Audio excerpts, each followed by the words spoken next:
Hello दोस्तों, नमस्ते। आज हम करेंगे यूनिट 10 यूजीसी नेट के सिलेबस के अकॉर्डिंग। पहला है इसमें माटी की मूर्तें, रामवृक्ष बैनीपुरी इनके लेखक हैं। प्रकाशन वर्ष है 1946 ईस्वी में। विद्या है रेखाचित्र। शुरुआती संस्करणों में 11 रेखाचित्र थे। सन 1953 ईस्वी के संस्करण में रजिया के जुड़ने से इनकी संख्या 12 हो गई। अब भूमिका। माटी की मूर्तें में संकलित सभी रेखाचित्र रामवृक्ष बैनीपुरी ने हजारीबाग सेंट्रल जेल में रहते हुए लिखे। इन रेखाचित्रों में रामवृक्ष बैनीपुरी ने अपने जीवन के उन चुनिंदा लोगों के बारे में लिखा जो उनके अत्यंत प्रिय थे। लगभग हर व्यक्ति के बारे में बताते हुए अपने बचपन में चले जाते हैं और बचपन के उन दिनों को उन सभी व्यक्तियों के साथ बिताए हुए पलों का सजीव चित्रण करने के साथ साथ उस दौर की सामाजिक, आर्थिक एवं सांस्कृतिक स्थिति का भी उनके माध्यम से स्पष्ट करते चलते हैं। इन रेखाचित्रों के माध्यम से हर व्यक्ति के जीवन एवं चरित्र के श्वेत शाम पक्षों को दिखलाते हुए, यानी कि अपनी बचपन की स्मृतियों को दिखलाते हुए मानवीय और नैतिक पक्षों को अधिक उभारा गया है। रेखाचित्र में लेखक ने बचपन की स्मृतियों को महत्व दिया है और जवानी और आगे के जीवन के साथ उनकी तुलना की है। पात्र है राजिया। राजिया लेखक के बचपन की दोस्त है और बचपन में अपनी माँ के साथ चूड़ी बेचने में उनकी सहायता करती है। युवा होने पर भी वह स्वयं भी चूड़ी बेचने लगती है। धार्मिक भेदभाव के आधार पर लोगों द्वारा उससे चूड़ियां नहीं खरीदने पर दुखी होती है और रजिया के पति का क्या नाम है, हसन है। दूसरे पात्र हैं बलदेव सिंह, जो पूर्व बंगाल में किसी राजा के यहाँ पहलवानी करते थे। लाठी चलाने में वह निपुण थे। गांव में राजपूतों और अहीरों में वैर था। वैर मतलब दुश्मनी थी। दुश्मनी का जिक्र किया गया। एक विधवा के खेतों से अवैध कब्जा छुड़ाने पर कुछ लोगों ने एक सुबह बलदेव की हत्या कर दी। तीसरे पात्र हैं सरजू भैया।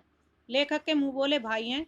पिता गुमास ताजी किसान के साथ ही रुपए और गन्ने का लेन देन करते थे। लंबी दुबली देह वाला उदार हृदय व्यक्ति है। विक्टर ह्यूगो की कृति ला मिजरेबल का जिक्र इसमें किया गया है। अगले पात्र है मंगर। व्यवसाय से हलवा हट्टे कट्टे शरीर का स्वाभिमानी है और संग्रह का विरोधी है। एक विकलांग विवाहित बेटी का पिता और एक पुत्र की मृत्यु हो चुकी है। पत्नी का नाम भकोलिया है। वृद्ध होने पर एक आंख खराब हो गई और शरीर उसका क्या हो गया, अर्धांग मर गया, यानी कि उसका आधा शरीर मर गया। रूपा की आजी। घर में हुई एक के बाद एक आकस्मिक मौतों के कारण लोग उसे डायन समझने लगे थे। किसे? रूपा की आजी को। भीड़ द्वारा डायन होने के शक में पीछा किए जाने पर वह एक कुएं में कूदकर अपनी जान दे देती है। अगले पात्र है देव। लेखक के बचपन का मित्र है देव।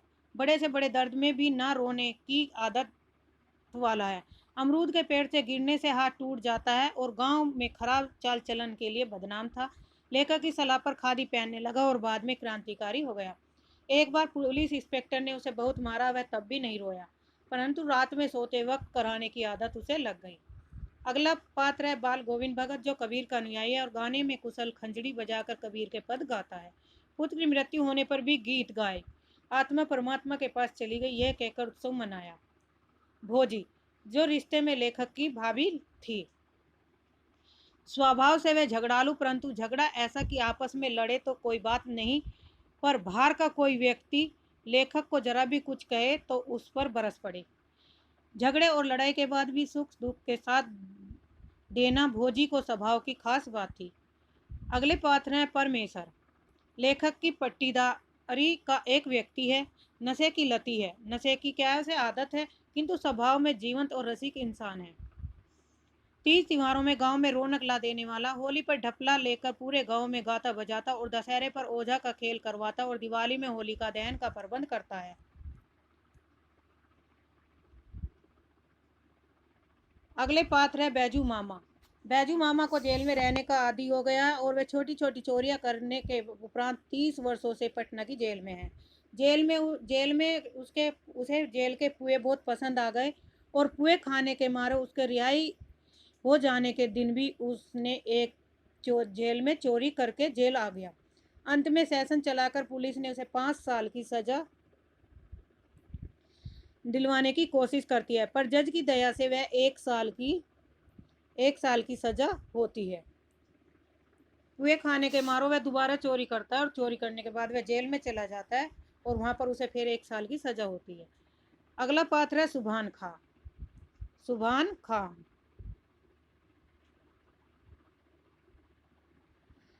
पेशे से राजमिस्त्री है। हिंदू मुस्लिम तनाव बहुत बढ़ जाने पर सुभान खां के गांव के मुस्लिम मस्जिद में गाय की कुर्बानी देना चाहते हैं, लेकिन सुभान खां कड़े प्रतिरोध में ऐसा नहीं हो पाता। लेखक ने इस रेखा चित्र में अपने नास्तिक होने का जिक्र भी किया है। हजरत हुसैन और यजीद के बीच लड़ाई का भी जिक्र मुहर्रम के पीछे की कहानी है। अगला पात्र है बुधिया। लेखक जब किशोर था तो बुधिया 7-8 साल की रही होगी। अत्यंत चंचल और शरारती थी। लेखक कई सालों बाद बुधिया से मिलता है तो उसकी स्थिति देखकर दंग रह जाता है। बुधिया की शादी हो चुकी है, जगदीश उसका पति है और उसके 3 बच्चे हैं और वह गर्भवती भी है। अब यहाँ पे कुछ पंक्तियाँ दी गई हैं जो हर बार परीक्षा में पूछी जाती हैं, क्योंकि अब ज़्यादातर पंक्तियाँ ही पूछी जा रही हैं। कला का काम जीवन को छिपाना नहीं, उसे उभारना है। कला वह है जिसे पाकर जिंदगी निखर उठे, चमक उठे। रजिया ने बताया कि किस तरह दुनिया बदल गई। अब तो ऐसे भी गांव हैं जहां के हिंदू मुसलमानों के हाथ से सौदे भी नहीं खरीदते। अब हिंदू चूड़ी हारिने हैं, हिंदू दर्जी हैं।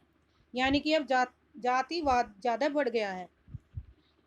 उन दिनों हिंदू मुसलमानों की तनातनी नहीं थी, दोनों दूध चीनी की तरह घुले मिले थे। हिंदू की होली में मुसलमानों की दाढ़ी रंगी हुई होती थी और मुसलमानों के ताजे में हिंदू के कंधे लगे होते थे।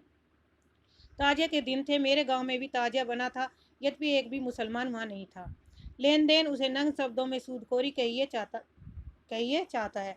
आदमी आदमीपन को खो दे, वह जो खटमल नहीं चीलर बन जाए। यथार्थ अन्नदाताओं के लिए पेंशन की हमारे अभागे देश में कहाँ व्यवस्था, और व्यक्तिगत दया का दायरा तो हमेशा ही तंग रहा। ये जो संवाद चल रहा है लेखक को बता रही है रजिया। पर मर्दों की अपेक्षा औरतें अपनी की परिस्थिति के सांचे से में ज़्यादा ढाल सकती हैं।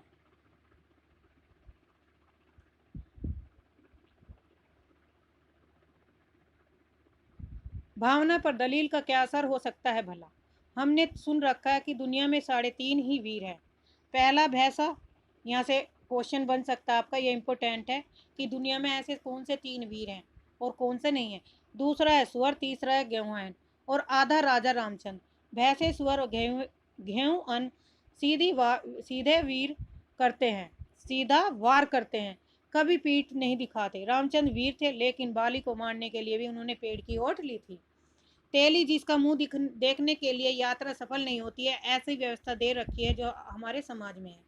बेटे की क्रियाक्रम में तूल नहीं किया तो पतोहू से ही आग दिलाई उसकी, किंतु ज्यों ही श्राद्ध की अवधि पूरी हो गई तो पतोहू के भाई को बुलाकर उसके साथ कर दिया कि यह आदेश देते हुए कि इसकी दूसरी शादी कर देना। भारतीय परिवार में भोजी का वही स्थान, भोजी मतलब भाभी का वही स्थान है जो मरुभूमि में ओएसिस का। तो ये भी इम्पोर्टेंट है, मरुभूमि में ओएसिस का।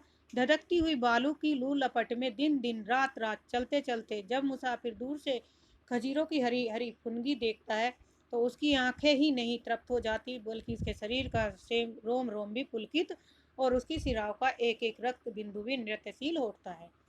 खिंचा खिंचा चेहरा, रसहीन नयन, दुबला पतला शरीर, मुरझाया मुर्दा सा मन, यही भारतीय मानवता का साधारण ढांचा। जो कम बोले, हंसे नहीं, मुश्किल से मुस्कुराए, हमेशा अपने इर्द गिर्द मुहर्रम का वातावरण बनाए रही, उनकी सज्जनता और उनकी शिष्टता की प्रशंसा होती है। वह कलम टूट जाए जो निंदा लिए हुए उठती है। मंजिल के अंत में पति के पैर तेजी से उठने लगते हैं और रफ्तार तेजी आ जाती है। वह किताब जज को यह हक कहाँ देती कि वह देखे कि अपराध क्यों किया, उसमें समाज कहाँ तक अपराधी और आदमी कहाँ तक, आदमी के कृत्य में परिस्थितियाँ कहाँ तक हाथ, आदि आदि। फिर आदमी के भीतर जो इंसानियत, उसमें उभरने और अपराधी को सही रास्ते पर चलने मदद करने की और ध्यान देना तो उस किताब में जैसे हराम हो। मुझे मालूम होता है कि काम और अल्लाह, ये ही दो चीज़ें संसार में उनके लिए सुभान खां सबसे प्यारी हैं। काम करते हुए अल्लाह को नहीं भूलते थे और अल्लाह से फुर्सत पाकर फिर झट काम में जुट जाना या जुट जाना पवित्र करते हुए समझते थे। शहरों की यह बीमारी धीरे धीरे देहांत में घुसने लगी। गाय और बाजों के बीच नाम पर तकरारें होने लगी, लड़ाई झगड़े होने लगे। जो जिंदगी भर कसाई खानों के लिए अपनी गायें बेचते रहे और वे एक दिन किसी एक गाय के कटने का नाम सुनकर ही कितने इंसानों के गले काटने को तैयार होने लगे। अब है दूसरा संस्करण है स्मृति की रेखाएं। ठकुरी बाबा, इसकी लेखक है महादेवी वर्मा और ये द्वारा रचित स्मृति की रेखा 1943 ईस्वी में संकलित है। अपने रेखा चित्र में महादेवी वर्मा ने अपने संपर्क में आने वाले शोषित व्यक्तियों, दीनहीन नारियों और साहित्यकारों, जीव जंतुओं आदि का संवेदनात्मक चित्रण किया।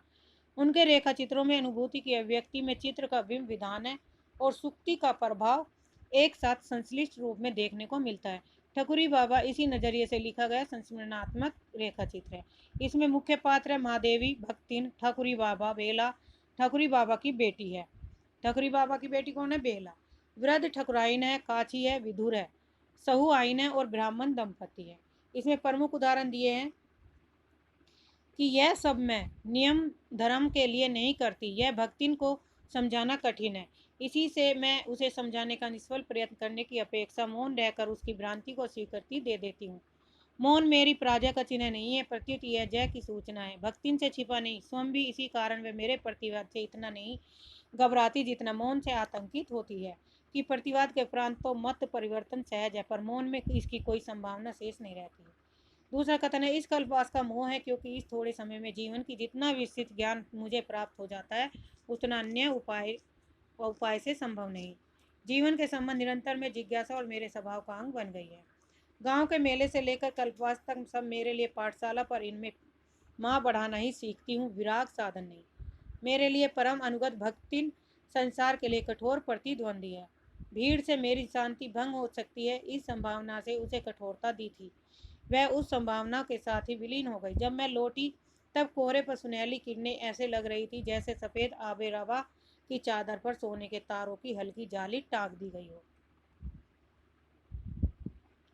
इधर निकल आए बाबा। सुनकर वृद्ध दोनों हाथों में दो दोने संभाले हुए सामने खड़े हुए। सिर का अग्रभाग खलवाट होने के कारण चिकना चमकीला था, पर पीछे की ओर कुछ सफ़ेद केसों को देखकर जान पड़ता कि भाग्य की कठोर रेखाओं से संभीत होकर वे दूर जा छिपे। छोटी आंखों में विषाद, चिंतन और ममता का ऐसा सम्मिश्रित भाव था जिसे एक नाम देना संभव नहीं। लंबी नाक के दोनों ओर खींची हुई गहरी रेखाएं दाढ़ी में विलीन हो जाती है। नंगे पांव और घुटनों तक ऊंची धोती पहने जो मूर्ति सामने थी, वह साधारण ग्रामीण वृद्ध से अधिक विशेषता नहीं रखती। आगे ठकुरी बाबा भाटवंश में अवतीर्ण होने के कारण, कवि होने के कारण मेरे सजातीय कहे जा सकते हैं। आधुनिक युग में भाट चारणों के कर्तव्य और आवश्यकता में बहुत अंतर पड़ चुका है। इसी से न कोई उनके अस्तित्व को जानता है और न ही उनके कवित्र व्यवसाय का मूल्य समझाता है, तो उनका प्रत्यक्ष व्यक्तिगत मनोविनोद मात्र रह गया है। वर्षों से मैं पत्नी ने उन्हें एक कन्या का उपहार दिया, पर उसके वह विश्राम और अपाथ्य के अभाव में, प्रसूति ज्वर में पीड़ित हुए उस कथ्य उचित चिकित्सा के अभाव में 1.5 वर्ष की बालिका छोड़कर अपने कठोर जीवन से मुक्ति पा गई।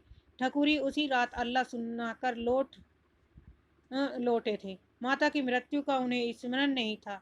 वृद्ध पिता की विदा ने उनके मर्म को छेदा नहीं था, पर यौवन के प्रथम प्रहर में स्नेह बंधन तोड़ जाने वाली पत्नी ने उनके हृदय को हिला दिया। सारे आंसुओं ने आंखों का गुलाबीपन धोकर उन्हें जीवन दर्शन के लिए स्वच्छ बना दिया। पत्नी को खोकर ही ठकुरी वास्तविक पति और पिता बन सके। भाव, यदि मनुष्य की क्षुद्रता और दुर्भावना और विकृतियां नहीं बहा पाता, तब वह उसकी दुर्बलता बन जाता है। इसी स्नेह के और करुणा आदि के भाव हृदय बन सकते हैं। द्वेष कोष के दुर्भाव से उसे अधिक दुर्बल स्थिति में छोड़ जाते हैं। ये पंक्तियां आप लोग देख लेना, रोक के पढ़ लेना इसे, वीडियो को पॉज करके। यहाँ पे दी गई है। ठकुरी बाबा की कथा लिखते लिखते रात ढल जाती गई है और चांदनी के पीछे आता हुआ प्रभात तक का धूमिल आभास ऐसा लगता है मानो उसकी छाया हो। किसी अलक्ष्य महाकवि के प्रथम जागरण छंद के समान पक्षियों का कलरव नींद की स्तंभता पर फैल रहा है। रात की गहरी निस्वन नींद से जगे हुए वृक्षों में दीर्घ निश्वास के समान समीर बह रहा है, और ऐसे समय में मेरी स्मृति ने मुझे भी किसी अतीत के प्रभाव में जगा दिया। जान पड़ता है ठकुरी बाबा गंगा तट पर बैठकर तन्मय भाव से प्रभाती गा रहे हैं। जागिए कृपा निदान पंछी बन बोले। अपनी प्रभाती से वे किसे जगाते हैं यह कहना कठिन है।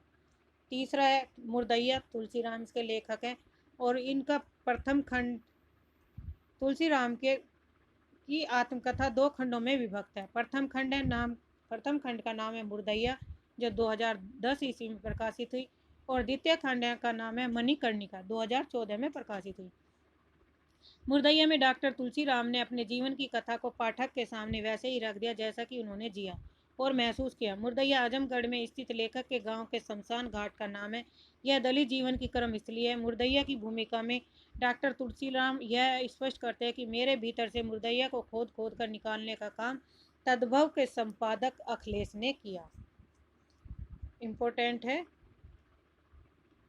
अर्थात उन्हें मुर्दैया लिखने की प्रेरणा और ऊर्जा लेखक संपादक अखिलेश के अत्यंत निवेदन से मिली। मुर्दैया में लेखक के बचपन से लेकर उनके स्नातक की शिक्षा की तक की जीवन यात्रा का विवरण है। मुख्य पात्र झूठन है। लेखक के दादाजी हैं जिन्हें प्रचलित अंधविश्वास के कारण किसी भूत ने लाठी से पीट पीट कर मार डाला। मुसड़िया है जो 100 वर्षों से भी ज़्यादा जीवित रहने वाले लेखक की दादी है। धीरजा है जो लेखक की माताजी है और सीधी सादी घरेलू स्त्री है। जंगू पांडे 80 वर्षीय ब्राह्मण जिन्हें निर्वंश और अविवाहित होने के कारण गांव के लोग अपशकुनी मानते हैं। नग्गर लेखक के पिता तीसरे भाई हैं और स्वभाव से क्रूर शिवनारायण पंथी धर्म गुरु भी थे। सोमर लेखक के पिता के सबसे बड़े भाई जो 12 गांवों के चमारों के चौधरी थे। मुनेसर है। देखो ये सोमर मुनेसर पात्रों के नाम उसमें पूछे गए हैं एग्जाम में, तो इम्पोर्टेंट है, अच्छे से इन्हें याद कर लेना। मुनेसर है लेखक के पिता के दूसरे नंबर के भाई शिवनारायण पंथी धर्मगुरु कलकत्ते की एक जूट मिल में मजदूर है। मुन्नर है लेखक के पिता के चौथे नंबर के भाई हैं। अन्य सभी भाइयों की अपेक्षा सहज और समन्वयवादी व्यक्ति पूरे संयुक्त परिवार के मुखिया हैं। अमिका पांडे है साहित्य बताने वाले और पत्रा देखने वाले पंडित हैं। मुंशी राम सूरत है लेखक प्राथमिक विद्यालय के शिक्षक है और जाति पाति का भेद करने वाले हैं। परशुराम सिंह है जो हेड मास्टर है। सुभाग्या है जिसके नवविवाहित मजदूर पति का कलकत्ते से भेजा गया खत लेखक पढ़ता है। यह एक युवा सुंदर और विवाहित दलित लड़की है। संकट्ठा सिंह प्राथमिक विद्यालय में लेखक की सबसे करीबी मित्री है। पुद्दन है लेखक के नगर चाचा का बेटा जिसे चुड़ैल के सपने आते हैं। किशुनी भोजी है जो 22 वर्ष की यह स्त्री है। अपने हृदय विदारक गृहस्थिक और वैवाहिक दुख को चिट्ठी के मार्फत कोयलरी में मजदूरी कर रहे अपने पति तक पहुंचाती है। चिट्ठी लिखने का काम बालक तुलसीराम करता है। जेरी चाचा लरखुर है गांव के सामान्य हरवाए जिन्हें द्वितीय विश्व युद्ध के दौरान अंग्रेज अन्य मजदूरों के साथ जबरन उठा ले गए। पत्तू मिसिर है जिसके बगीचे से लेखक मलदिया आम तोड़ता है और पत्तू उसे सुधु बाबा का भूत समझकर डर जाता है। करपात्री जी है राम राज्य परिषद पार्टी के नेता जो हिंदू कोड बिल के विरोधी है। हीरा लाल है लेखक के सहपाठी परंतु अकारणीय लेखक से ईर्ष्या रखने वाले हैं।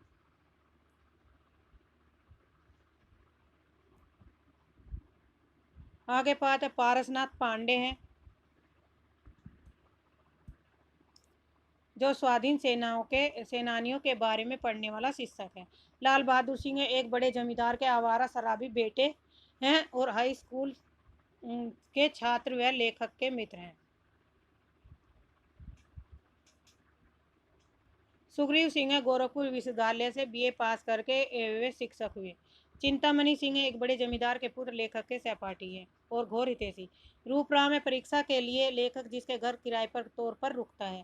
तापसी राम है लेखक से बीएचयू में हुई भेंट के बाद लेखक के मित्र बन जाते हैं। रामधन है आजमगढ़ के प्रसिद्ध दलित नेता हैं। देवराज है सिंह है जो ऊपर से लेखक के मित्र बनते हैं परंतु छल और विद्वेष से लेखक की छात्रवृत्ति में से भी 81 रुपये जबरन ले लेते हैं। विजय पांडे लेखक की जाति के 128 लोगों के खिलाफ मुकदमा दायर करने वाला शख्स है। अरुण कुमार सिंह है जो आजमगढ़ के कम्युनिस्ट नेता और विधानसभा सदस्य तेज बहादुर सिंह के नाती और लेखक के घनिष्ठ मित्र आजीवन रहे। यहाँ पे प्रमुख भूमिका उदाहरण है, ये भूमिका से दिया गया, भूमिका से क्वेश्चन बन रहे हैं आजकल। पंक्तियारे मुर्दैया हमारे गांव धर्मपुर आजमगढ़ की बहुउद्देशीय कर्म स्थली थी। चारावाही से लेकर हरवाही तक के सारे रास्ते वहीं से गुजरते थे। हमारे गांव की जियो पॉलिटिक्स यानी भू राजनीति में दलितों के लिए मुर्दैया एक सामाजिक केंद्र जैसी थी। बचपन में दुखित होने का मतलब होता था आंखों में आंसू आ जाना। ऐसे अवसरों पर मेरी दादी आंख धो लेने को कहती थी, किंतु यह आज का अनुभव बताता है कि चंद पानी के छींटे से दुख की निशानी नहीं मिटती। बढ़ते हुए शहरीकरण ने हर जीवन के को प्रभावित किया और भूत से भी इससे अछूत नहीं रही। भूत एक पारिवारिक पृष्ठभूमि रही। मूर्खता मेरी जन्मजात विरासत थी। हकीकत तो यह है कि आज भी करोड़ों लोग भारतीय मीनादार की कसौटी पर खरा उतरते हैं।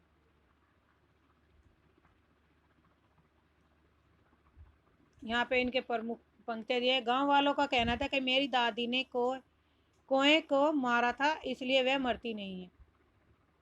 संभवतः मेरे माँ बाप की सर्वोच्च आकांक्षाओं की ये सिद्धस्त मरवा के रूप में देखने तक ही सिमट कर रह गई।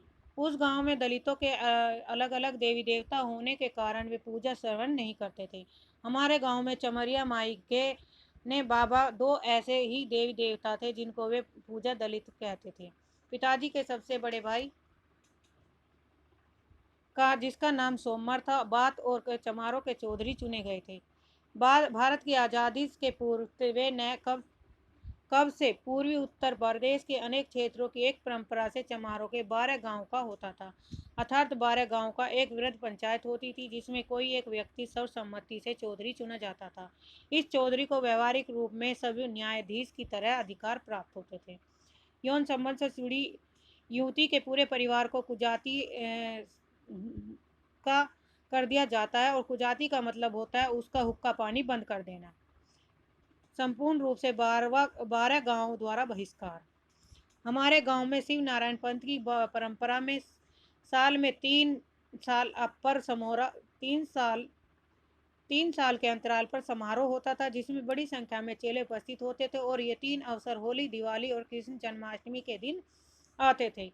इन समारोह को गादी लगाना कहा जाता था। किसी शिवनारायण पंथी की मृत्यु हो जाने पर हिंदुओं की उसकी लाश को जलाया नहीं जाता बल्कि मुसलमानों की तरह उन्हें दफनाया जाता था। किसी को गंगा नदी में बहाकर भी दिया जाता था। मुर्दैया तथा स्कूली जीवन में पंक्तियां।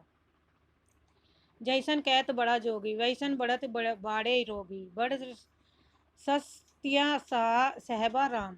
जैसन कहत बड़ा आंधी वैसन मारल गैले गांधी बड़ रस सस्तिया सहबा राम।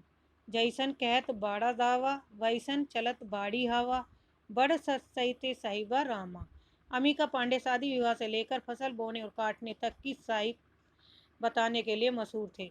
उस समय के अध्यापक बरसात बताने पर हर एक के का जन्मदिन 1 जुलाई, जाड़ा बताने पर 1 जनवरी और गर्मी बताने पर 1 मार्च लिख देते थे। यही फॉर्मूला भारत के अनेक गांवों में भी आज भर भी प्रचलित है। परिणाम स्वरूप नौकरी पेशे वाले अधिकतर दलित इन्हीं तारीखों पर रिटायर हो जाते थे। आखिरकार जुलाई आ गई और घर वालों के विरोध के बावजूद सुबह बिना कुछ खाए खाली पेट स्कूल जाने लगा। घर पर सामूहिक संयुक्त पारिवारिक जीवन में व्यक्तिगत रूप से भोजन की व्यवस्था मेरे लिए असंभव थी। क्योंकि हमारे स्कूल के संस्थापक बाबा हरिहरदास क्षत्रिय थे इसलिए वहाँ इस समुदाय का बोलबाला था। अधिसंख्यक अध्यापक भी क्षत्रिय थे। ऐसे अध्यापकों में एक थे सुग्रीव सिंह जो हाल में गोरखपुर विश्वविद्यालय से बीए पास करके अध्यापक बने थे। हिंदी पढ़ाते थे और मुझे खूब प्रोत्साहित करते थे। जब मैंने कहा कि पढ़ाई में सबसे आगे निकल गया तो वे बहुत खुश हुए। दूसरे दिन बाबा हरिदास स्वयं प्रिंसिपल धर्मदेव मिश्र के साथ मेरे घर बधाई देने आ गए। सबसे बड़ा संकट यह था कि उन दिनों जो मैं वजीफा मिलता था वो कम से कम 6 महीने बाद, अतः शुरू के 6 महीनों का खर्च स्वयं उठाना था। इस बीच एक बार फिर संकट मोचक के रूप में मेरे सामने वही हिंदी अध्यापक सुग्रीव सिंह प्रस्तुत हुए। उन्होंने मुझे मेरे 30 रुपये दिए और कहा कि आजमगढ़ जाकर पढ़ाई जारी रखूं। उस जंगल में जैसे जैसे आगे बढ़ा रहा था तो मुर्दैया पीछे छूटती जा रही थी और साथ ही छूट रहे थे इस प्रिय स्थली के अनगिनत यादों के ढेर। गौतम बुद्ध के लिए जो स्थान यहाँ आम्रपालिका संभवतः वही थी मेरे लिए नटी निया का आजमगढ़ में फक्कासी। उस दिन शाम को मामा मेरी हाई स्कूल की मार्कशीट अटेस्ट कराने के लिए आजमगढ़ के प्रसिद्ध कम्युनिस्ट नेता तेज बहादुर सिंह के पास ले गए तो उस समय विधान परिषद के सदस्य थे, मातबरगंज में ही रहते थे। इस कॉलेज में शीघ्र ही आश्चर्यचकित करने वाली बात यह लगी कि दोपहर के बाद चलने वाली कक्षाओं में अनेक अध्यापक सफ़ेद कमीज पर खाकी हाफ पैंट पहनकर आते थे। अनेक छात्र भी वैसे ही आते थे। 5 बजे छुट्टी का घंटा बजते ही सभी कॉलेज प्रांगण में लगने वाली RS राष्ट्रीय स्वयं सेवक संघ की शाखा में शामिल हो जाते थे। धीरे धीरे पता चलने लगा कि आजमगढ़ का यह DAV कॉलेज संपूर्ण रूप से RS के अधीन था। इस तरह अम्बेडकर हॉस्टल के मेस ढुक्कू की पकौड़ी की दुकान के बीच जूझते हुए आजमगढ़ की मेरी अनगिनत रातें फाका पाकसी में गुजरती रही। अब धीरे धीरे समझ में आने लगा कि घर से भागकर हर व्यक्ति बुद्ध नहीं बन जाता। गृह त्याग के बाद चमत्कारिक शक्ति करने के लिए ब्राह्मणों के चक्कर में बुद्ध भी भूखे रहकर शमशान में साधना करने लगे थे। किंतु जब चमत्कार नहीं मिला तो उन्होंने कह दिया कि भोजन के दिमाग काम नहीं करता है। उस समय मेरे लिए भोजन मिल जाना ही चमत्कार था। अब है प्रेमचंद घर में शिवरानी। प्रेमचंद घर में की लेखिका है शिवरानी। प्रेमचंद घर में प्रेमचंद की जीवनी है। उनकी पत्नी शिवरानी देवी द्वारा रचित इस पुस्तक में शिवरानी देवी ने प्रेमचंद के संपूर्ण जीवन को दर्शाया है। इनका प्रकाशन 1944 ईस्वी में हुआ था। किसका? प्रेमचंद घर में।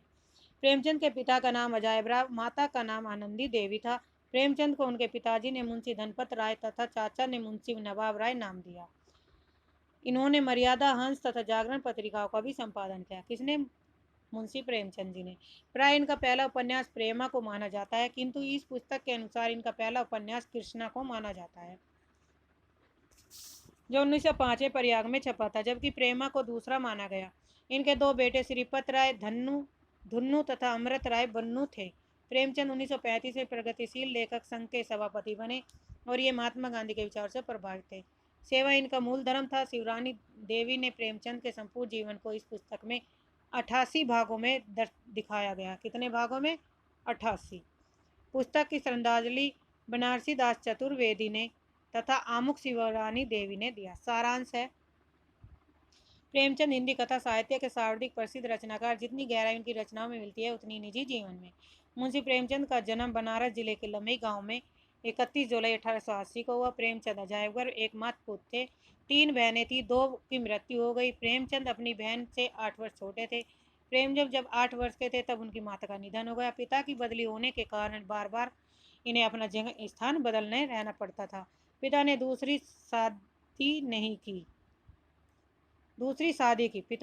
शादी की और घर में भी माता आई, जिन्हें वो चाची कहते थे। चाची का व्यवहार इनके प्रति अच्छा नहीं था, फिर भी वे चाची का सम्मान करते थे। इनकी पहली शादी जिस स्त्री से हुई थी, वह उम्र में उनसे बड़ी और बदसूरत थी। रोज की लड़ाई झगड़ों से उबकर प्रेमचंद ने उसके घर पहुंचा दिया और शिवरानी देवी से दूसरी शादी कर ली। इस जीवनी में प्रेमचंद के बचपन से लेकर जीवन के अंतिम दिन तक का वर्णन किया गया है। यह विनोद प्रिय व्यक्ति थे, उन्हें पतंग उड़ाने का बहुत शौक था। प्रेमचंद की दिनचर्या का वर्णन करते हुए शिवरानी जी लिखती है, रोज सुबह 4 बजे जगकर वो घूमने जाते, आकर हुक्का पीते और नाश्ते में वे भी जो मिलता खाकर लिखने बैठ जाते। वो हमेशा दूसरों की भलाई सोचते और स्वभाव से ही संवेदनशील तथा भावुक प्रवृत्ति के थे। उन्हें परिवार से बहुत लगाव था। वो हर व्यक्ति की जरूरतों का ध्यान रखते थे, चाहे वह घर का नौकर हो ही क्यों ना हो। प्रेमचंद ने अपने जीवन में विभिन्न पदों पर कार्य किया, जैसे मास्टर, हेड मास्टर, फिल्म लेखक, संपादक आदि। वह अपनी घर गृहस्थी के अनेक कष्टों से जूझते हुए अपना लेखन कार्य करते रहते। वह साहित्य रचना को इतना आवश्यक समझते थे कि जीवन के एक दिन को भी बेकार नहीं करना चाहते। प्रेमचंद महात्मा गांधी के विचारों से विशेष प्रभावित थे। गांधी जी से प्रेरित होकर प्रेमचंद ने अपनी नौकरी छोड़ दी और वे हिंदुस्तानी राष्ट्रभाषा हिंदी में विश्वास रखते थे। प्रेमचंद विचारों से काफ़ी प्रगतिशील थे और उन्होंने अपनी पुत्री कमला के विवाह में कन्यादान नहीं किया, क्योंकि उनका विचार था कि बेजान चीज़ दान में दी जा सकती है, जानदार चीज़ों में तो गो ही दी जा सकती है, फिर लड़की का दान कैसा, यह मुझे पसंद नहीं। प्रेमचंद होली, दिवाली और त्योहारों को बहुत खुशी से मनाते थे, दिखावे और फालतू खर्च में विश्वास नहीं करते थे। प्रेमचंद हमेशा समाज सेवा के लिए तत्पर थे और समाज सेवा के लिए कई बार जेल गए। प्रेमचंद हमेशा दूसरों के पक्ष में रहते और वे खुद को भी मजदूर ही मानते थे। स्वाधीनता आंदोलन में अपनी पत्नी के साथ सक्रिय रहे और अपने जीवन के अंतिम दिनों में बहुत बीमार होने पर मंगलसूत्र नामक उपन्यास लिख रहे थे। 8 अक्टूबर 1936 को असाध्य रोग से पीड़ित होने के कारण इस महान रचनाकार का देहावसान हो गया, यानी कि उनकी मृत्यु हुई। विशेष 3 बहनों के बाद होने के कारण लोग प्रेमचंद को तेतर कहते थे। विजय बहादुर विमाता, चाची का भाई, कजाकी नौकर है, बड़े बाबू पिता के दोस्त हैं। घी के साथ शक्कर अच्छा लगता था, गुड़ खाना बहुत पसंद था। पहली शादी से वे इतने खुश थे कि मंडप छाने के लिए बांस खुद काटे गए। पहला विवाह बस्ती जिले की मैदावल तहसील में रामपुर गांव में हुआ था। पहली पत्नी उम्र में बड़ी और देखने में बदसूरत। इलाहाबाद जाने पर 10 रुपये मिलते थे और उसमें 7 रुपये घर भेजते और 5 रुपये ट्यूशन पढ़ाकर कुल 8 रुपये में अपना गुजारा बसर करते। शिवरानी देवी की पहली शादी 11 वर्ष में हुई और 3-4 महीने बाद विधवा हो गई। मुंशी देवी प्रसाद शिवरानी देवी के पिता थे। कमला प्रेमचंद की पुत्री थी और प्रेमा उपन्यास नाम बाद में विभव हो गया। शिवरानी देवी की पहली कहानी साहस और चांद नामक पत्रिका में छपी, जो प्रेमचंद को पत्र देकर मालूम हुआ था। इस रचना में प्रेमचंद ने अपने जीवन से जुड़े कई राज बताए और उनके जीवन में 2 पत्नी के होते हुए भी एक अन्य स्त्री के साथ उनके संबंध थे। उनकी इस जीवनी में स्थान स्थान पर उनकी रचना संदर्भ मिलता है, जैसे कजाकी, गुल्ली डंडा, रामलीला और कहानियाँ आदि हैं। यहाँ पे प्रमुख उदाहरण दिए गए हैं। उस समय विशाल भारत में मैंने अनेक लेख लिखे, प्रेमचंद जी ने के साथ 2 दिन। उसका अंतिम वाक्य था प्रेमचंद जी के साथ सत्संग में एक अजीब आकर्षण। उनका घर एक निष्कपट आडंबर और सदगृहस्थ का घर था। यद्यपि प्रेमचंद जी काफ़ी प्रगतिशील है और समय के साथ बराबर चल रहे थे, फिर भी उनकी सरलता, तय विवेकशीलता ने उनके गृह जीवन के सौंदर्य को अक्षुण्ण तथा अविचलित बनाए रखा। श्रद्धांजलि से भले ही कुछ मनचले लेखक अपने को प्रेमचंद या गोरकी के मुकाबले का समझे, तो उनकी अहमियत और प्रेमचंद अटूटतीय थी, चिरकाल तक अद्वितीय ही रहेंगे। वैसे हिंदी में माना कि एक इससे एक योग्य सपूत को जन्म देती रही है और भविष्य में भी वह गोद सुनी न होगी, पर प्रेमचंद अपने ढंग के निराले थे और उनसे उस निरालेपन को कोई नहीं छीन सकता, कोई अपनी बराबरी नहीं कर सकता। श्रद्धांजलि। शिवरानी जी प्रेमचंद जी की पूरक थी और उनकी कोरम कोर छाया प्रतिबिंब नहीं। तर्क में वे प्रेमचंद जी से कभी कभी 21 ही बैठती थी, 19 नहीं। श्रद्धांजलि। जनवरी 1932 में विशाल भारत में लिखा कि हिंदी वालों के लिए सचमुच कलंक की बात है। ये भी श्रद्धांजलि के साथ है। उन्हीं शब्दों में हम दोनों एक ही नाव के यात्री थे और साथ साथ उनके बगल में थी। आदमी की पहचान तकलीफ के भंवर में पड़कर होती है, और चूंकि दोनों साथ साथ उन तकलीफों से लड़े, साथ साथ रोए, साथ साथ हंसे, इसलिए मुझे उनकी विशालता का थोड़ा सा अंदाजा लगाने का अनुभव हुआ मिला। आमुख से कहती है, स्त्री में स्त्रीत्व ही नहीं बल्कि मातृत्व भी होना चाहिए। जब तक वह भाव न हो तब तक किसी से प्यार, पालन पोषण संभव नहीं। प्रेमचंद कहते शिवरानी देवी से। पुस्तक के लिखने में मैंने केवल एक बात का अधिक से अधिक ध्यान रखा, वह ईमानदारी, सच्चाई, घटनाएं जैसे जैसे याद आती हैं मैं उन्हें लिखती गई। उन्हें सजाने का मुझे न तो अवकाश था और न ही सास। आमुख।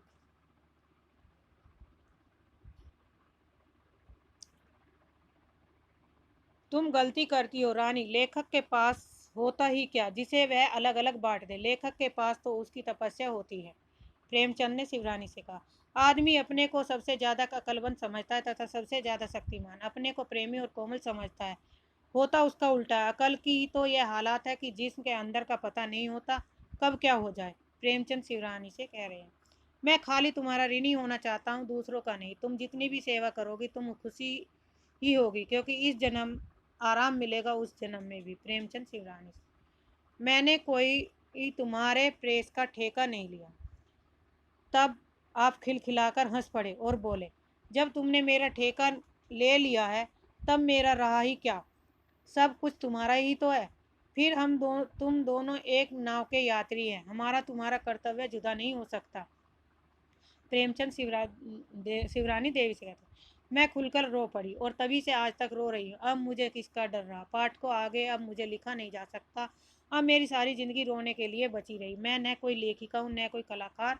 इस रचना से पाठकों का जरा भी लाभ हो सका हो तो मैं अपने आप को धन्य मानूंगी। शिवरानी कहती है, जिस चीज़ को आदमी अपनाता है, विश्वास करता है, अगर उससे किसी का विश्वास हो जाता है तो दिल की एक क्रांति सी पैदा हो जाती है।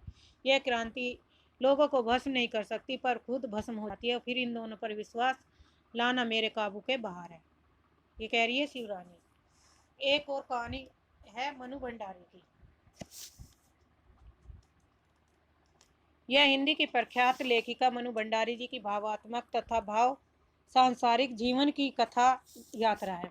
इसमें उनकी पारिवारिक पृष्ठभूमि एवं उनके संघर्षों के साथ उनके राजेंद्र यादव के आपसी संबंधों और उनकी रचनाओं के नेपथ्य के सृजनात्मक सूत्र भी दृष्टिगोचर होते हैं। यह 2 भागों में प्रकाशित है।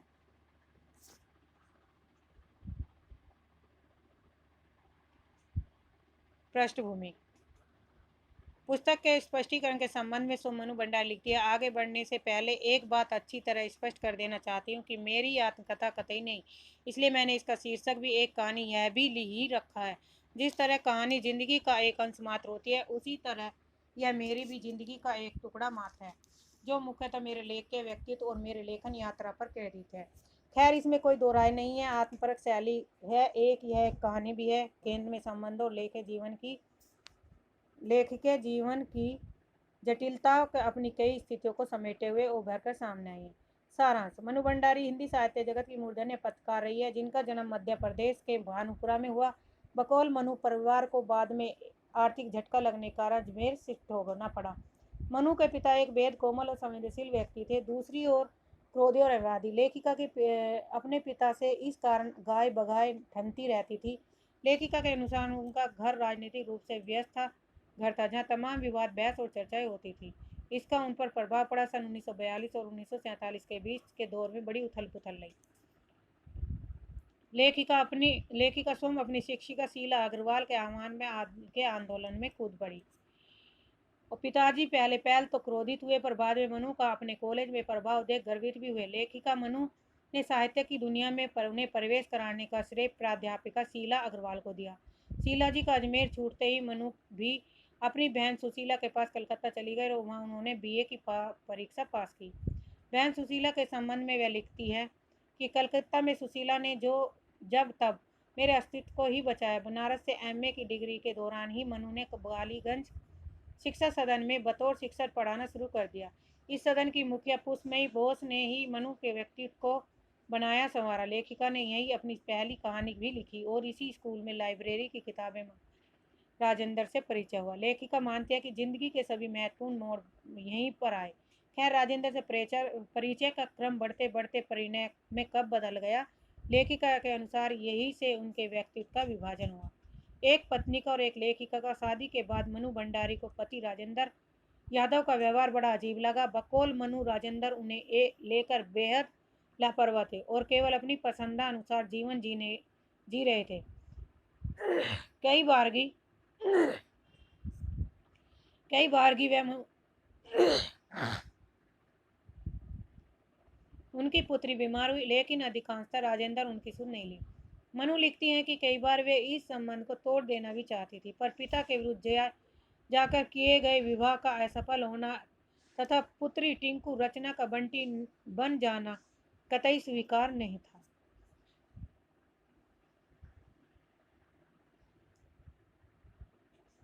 यहाँ पे कुछ स्मृतीय तथ्य दिए गए हैं। मनु की यह कहानी कई मायनों में पुरुष मानसिकता पोल खोलती है। राजेंद्र की प्रेमिका गीता इसलिए पसंद थी कि वह अक्कड़ और डोमिनेटिक थी। यह विदित हो कि पुरुष को प्रेमिका केवल इस मिजाज की चाहिए, पत्नी नहीं। मनु भंडारी ने अपनी लेखनी जीवन यात्रा की भी विशद चर्चा की इस कहानी में की, जिसमें लेख के संबंधों के खराब होने के साथ साथ उन्हें प्रोत्साहित करने वाले रचनाकारों का भी जिक्र है। मनु भंडारी ने इस कृति के माध्यम से अपने लेख जीवन के संघर्ष और साथ साथ व्यक्तिगत जीवन में संबंधों के उतार चढ़ाव का भी पर्याप्त प्रकाश डाला है। स्मरणीय तथ्य। इस आत्मपरक कृति में आज़ादी के उत्तरार्ध के दौर में साथ साथ आपातकाल का भी जिक्र हुआ। आपातकाल में व्यक्ति की स्वतंत्रता खतरे में पड़ी और लेखों के प्रलोभन देकर अपनी तरफ करने लगे। मनु भंडारी को पद्मश्री का लालच मिला, उन्होंने इसे ठुकरा दिया। मनु एक इंच मुस्कान को पूर्णतः अपनी कृति बताती है, जिसमें राजेंद्र यादव का भी योगदान नामात्र है। दीवार, बच्चे और बारिश, नशा, ईसा के घर की कहानी, कील और कसक, अकेली, यही सच है, त्रिशंकु, स्त्री सुबोधनी आदि कहानियों का जिक्र भी इस कृति में किया गया है। एक वृद्ध महिला का हिंदी में न जानते हुए भी अपनी पोतियों के लिए मराठी उपन्यास का अनुवाद टूटी फूटी हिंदी में करते देख मनु भंडारी लेखिका आश्चर्य से भर जाती है। उज्जैन में लेखिका प्रेमचंद सृजनपीठ के निर्देशक के तौर पर नियुक्त हुई। इसमें राजेंद्र यादव के साथ मोहन राकेश और कमलेश्वर संग उनके रिश्तों पर भी हल्का प्रकाश डाला गया है। संपादक लेखक के संबंध में जटिलताओं पर भी पर्याप्त प्रकाश डाला गया है।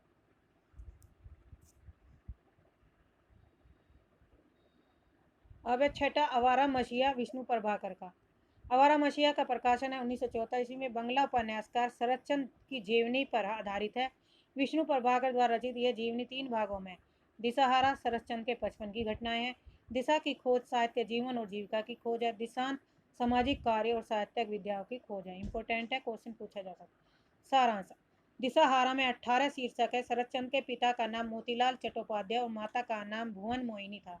उनका जन्म 15 सितंबर 1876 ईस्वी को बंगाल के हुगली जिले के एक छोटे से गांव में हुआ था। देवानंदपुर में हुआ। शरत के पिता कल्पना जीवित है, जिस कारण वह अपनी ससुराल में घर जमाई बनकर रहते थे। शरत की भावनाएं में अपने नाना केदारनाथ गंगोपाध्याय के कड़े अनुशासन में रहना पड़ता था। शरत चंद का बचपन देवानंदपुर में बीता। वह बहुत ही कष्टपूर्ण रहा। घर में खाने पीने की चीज़ों की कमी रहती थी। पिता एक स्थान पर ठहरकर जीवन यापन नहीं करते थे, जिससे परिवार को बार बार स्थान बदलना पड़ता था। इसमें शरत की पढ़ाई भी बाधा हो रही थी। शरारती होने के बावजूद शरत पढ़ने में बहुत तेज था। दिशाहीन रहने के कारण पथभ्रष्ट होने लगा और मछली चुराता, बाग से फल चुराता आदि गरीबों में बांट देता। शरारत के बावजूद भी वह पढ़ाई में मेहनत करता और 18 वर्ष की आयु में एंट्रेंस पास करके भागलपुर के तेज नारायण जुबली कॉलेज में भर्ती हुआ। लेकिन घोर दरिद्रता में उसकी माँ की मृत्यु हो गई और वह अपनी पढ़ाई की फीस नहीं जुटा पाते तो उसे पढ़ाई छोड़नी पड़ी। कुछ दिनों तक उसने अपनी आर्थिक हालत सुधारने के लिए नौकरी की, फिर नौकरी छोड़ दी। वह नीरदा नामक एक लड़की से प्रेम करते थे। कौन? शरत चंद। प्रेम करता था। सामाजिक कठोरता के कारण प्रेम असफल रहा। एक दिन पिता द्वारा संग्रहित कीमती पत्थरों को बेच देता, जिस कारण पिता ने उसे सुना देते वह घर छोड़कर निकल जाता। वह साधु बनकर जीवन बिताने लगा। पिता की मृत्यु का समाचार सुनकर वापस घर आता है और भाई बहन की चिंता करने लगता है। फिर रोजगार के लिए रंगून चला जाता है। दिशा की खोज, इसमें 18 शीर्षक है। इस शीर्षक की शुरुआत होने के प्रकरण में शरतचंद रंगून आ गया और रंगून में उन्होंने अपना अघोरनाथ के यहाँ रहकर नौकरी करने लगा। प्रारंभ में वह अस्थायी क्लर्क की नौकरी थी, तो जो बाद में स्थायी हो गई। वहाँ वह अच्छे गायक के रूप में प्रसिद्ध हुआ। अकस्मात प्लेग फैल जाने के कारण बीमार हो गए और लेकिन किसी तरह उनके प्राण बच गए। यही उनका परिचय शांति से हुआ। शांति का पिता एक बूढ़े से उसका विवाह करवाना चाहता था। अंत में सरंत ने उससे विवाह कर लिया, लेकिन जल्द ही शांति की मृत्यु हो गई। इसी दौरान उनकी बड़ी दीदी कहानी प्रकाशित हुई। कुछ समय बाद वह उनका परिचय मोक्षदा नामक युवती से हुआ। शरद ने उनसे विवाह कर उनका नाम हिरण्यमय देवी रखा। शरद पशु पक्षियों से काफी प्रेम करते थे। एक दिन अचानक उसके घर में आग लग जाने से सारी पुस्तकें, तैलती चित्र, चरित्रहीन नारी का इतिहास जैसे महत्वपूर्ण रचनाएं जलकर राख हो गई। इससे क्षुब्ध होकर उन्होंने लिखना बंद कर दिया, लेकिन अपने मित्रों के कहने पर पुण्य साहित्य रचना शुरू कर दी। कलकत्ता आने पर यमुना पत्रिका के संपादन के आग्रह पर नारी का मूल्यांकन निबंध लिखा तथा समेर, सुमति आदि कालजयी रचनाएं की। उनका बाल जीवन में लिखी कहानियां भी प्रकाशित होने लगी। उनकी लिखी रचनाएं चरित्रहीन को अश्लील भी कहा गया, लेकिन फिर भी वे रचना करते रहे और श्रीकांत और विराट बहू जैसे उपन्यास की रचना की और अंत में त्यागपत्र देकर कलकत्ता चले आए। दिशांत 30 शीर्षक में कलकत्ता लौटने पर लोगों ने शरत चंद का हृदय से स्वागत किया। कलकत्ता में वे एक किराए के मकान में पूरे परिवार के साथ संगठित रहने लगे। कुछ ही दिनों में शरतचंद काफी प्रसिद्ध हो गए। उनकी कृतियां लोगों की जुबान पर चढ़ने लगी। देवदास, काशीनाथ, स्वामी दत्ता, गृहदा आदि रचनाओं ने साहित्य जगत में धूम मचा दी। इसी समय शरतचंद राजनीतिक जीवन में सक्रिय हुए और उस समय तक स्वतंत्रता आंदोलन जोर पकड़ चुका था। वह गर्म दल के विचारों को स्वतंत्रता के लिए आवश्यक मानते थे। लोकमान्य तिलक को सच्चे हृदय से स्वीकार करते थे। उनके अनुसार यदि सभी देशवासी मिल जाए तो अंग्रेजों को 24 घंटे में देश छोड़ने देना पड़ेगा। शरद बाबू को चरखा चलाने में विशेष आनंद आता था। वह महीन सूत काटना जानते थे, लेकिन उनका मानना था कि चरखा चलाने से स्वराज कभी नहीं मिल सकता। स्वराज पाने के लिए लोगों को त्याग करना पड़ेगा। यद्यपि यह रविन्द्रनाथ के प्रशंसकों में से भी था, लेकिन उन्हें इस बात का दुख भी था कि उन्होंने मजदूरों के हित में हुए आंदोलन का साथ नहीं दिया, जिस कारण उन्होंने उसको अपनी नाराजगी भी दिखाई। यद्यपि उन्हें कभी सक्रिय राजनीति में भाग नहीं लिया, वे सत्याग्रह के पक्षपाती नहीं थे। उनके अनुसार कारागृह में व्यक्ति की स्वतंत्रता नहीं रहती, वहाँ तंबाकू खाने की स्वतंत्रता भी नहीं थी। वे अपनी कहानियों में राजनीतिक विषय पर भी लिखते थे, जिसका सीधा प्रभाव जनता पर पड़ता था। वे जमींदारी प्रथा के खत्म होने के पक्षपाती थे। उनके अनुसार जमींदारी मजदूरों और छोटे किसानों का शोषण करते थे, जिस कारण वे बहुत चुप थे। उन्होंने पाथेर दाबी नामक उपन्यास क्रांतिकारियों का संदेश देने के लिए लिखा। उनका मानना था कि स्वराज केवल क्रांति से ही आ सकती है, अहिंसा से नहीं। वे गुप्त रूप से क्रांतिकारी की मदद करते थे। एक दिन देशबंधु के देहावसान मृत्यु से वे काफ़ी दुखी हुए और राजनीति से उनका मोह भंग होने लगा। तभी अंग्रेज सरकार ने उनका उपन्यास पथेर दबी को जब्त कर लिया, लेकिन तब तक उनकी पुस्तक घर घर पहुंच चुकी थी। जब उनकी पुलिस उनके घर की तलाशी लेकर पहुंची तो पुस्तक की एक कॉपी नहीं मिली। बुढ़ापे में उनका कैंसर हो गया और कभी इसकी चिंता नहीं करते थे। वे कहते थे, रोग अपना काम कर रहा है, मैं अपना। अंत में वह ऑपरेशन के लिए हॉस्पिटल में भर्ती हुए, जहां 16 जनवरी 1938 को उनकी मृत्यु हो गई। मुख्य पाद में केदारनाथ नाना मोतीलाल पिता थे, भुवन मोहिनी माता, अघोरनाथ छोटे नाना, सुरेंद्रनाथ मामा और मनिंद्र छोटे नाना का बेटा था। शरतचंद का सहपाठी। ठाकुर दास थे बड़े मामा, अक्षय पंडित थे पहले गुरु, राजू दोस्त थे, काशी दोस्त था काशीनाथ, धीरू दोस्त था, नीला दोस्त, मुंसाई सेवक नौकर था, देवी छोटा मामा, राजेंद्र नाथ मित्र आयु में बड़ा, बंदोपाध्याय पंडित 5 वर्ष तक इनकी पाठशाला में भर्ती, भोलू कक्षा में प्रमुख था, सदानंद मित्र साथ में मछली फल चोरी करता था, साथ ही पहली पत्नी मोगजा हिरण्य में देवी दूसरी पत्नी और राजबाला बिना बारजू नयनतारा शशिधार। ये इनके वो हैं। शरद चंद्र ने मूल्य पर निबंध लिखने की योजना की, जिनके विषय निम्नलिखित हैं। नारी का मूल्य, धर्म का मूल्य, ईश्वर का मूल्य, नशे का मूल्य, आत्मा का मूल्य, पुरुष मूल्य, साहित्य मूल्य, समाज का मूल्य, धर्म का, वेश्या का, सत्य का, झूठ का, सांख्य का, वेदांत का। केवल नारी का मूल्य ही लिखा जा सका, अन्य मूल्यों का न लिखा जाने पर साहित्य का दुर्भाग्य रहा। प्रमुख उदाहरण है भूमिका से ली गई है। हिंदी ग्रंथ रत्नाकर मुंबई के स्वामी श्री नथुराम प्रेमी ने शरद साहित्य का प्रमाणिक अनुवाद हिंदी में प्रकाशित करा है। इसका मुख्य कारण था शरद चंद्र के प्रति प्रेम, मेरी अनुरक्ति। उनके साहित्य को पढ़कर उनके जीवन के बारे में, विशेषकर श्रीकांत राजलक्ष्मी के बारे में जानने की उत्कृष्ट इच्छा कई बार हुई। सही अर्थों में जिसे जीवनी कह सकते हैं, वैसी कोई मेरी पुस्तक बांग्ला भाषा में नहीं है। उनके जीवन की कल्पित कहानी को जीवनी रूप देकर उनके अनेक पुस्तकें प्रकाशित हुई। प्राय सभी मित्रों ने मुझसे कहा, सर तुम शरद की जीवनी नहीं लिख सकते। अपनी भूमिका में यह बात स्पष्ट कर देना कि शरद की जीवनी लिखना संभव है। ऐसे भी व्यक्ति थे जिन्होंने कहा, छोड़ो भी, क्या था इसके जीवन में। तुम पाठकों को देना चाहोगे नितांत स्वच्छंद व्यक्ति का जीवन, क्या किसी के लिए अनुकरणीय हो सकता है? क्या भूलू के याद करूं हरिवंश राय बच्चन की आत्मकथा है। यह तत्कालीन समय के संयुक्त परिवार तथा गरीबी में भी लोगों के साथ रहने का सुंदर उदाहरण उक्त रचना में मिलता है। इस आत्मकथा के संबंध में मुख्य कथन है, यह हिंदी के 1000 वर्षों के इतिहास में ऐसी पहली घटना है जिसमें अपने बारे में सब कुछ इतनी बेफिक्री और साहस सद्भावना से कह दिया गया। धर्मवीर भारती लिखते हैं, इसमें केवल बच्चन जी का परिवार और उनका व्यक्तित्व ही नहीं उभरा, बल्कि उनके साथ समूचा काल और क्षेत्र भी अधिक गहरे रंगों में उभरा है। डॉक्टर हजारी प्रसाद।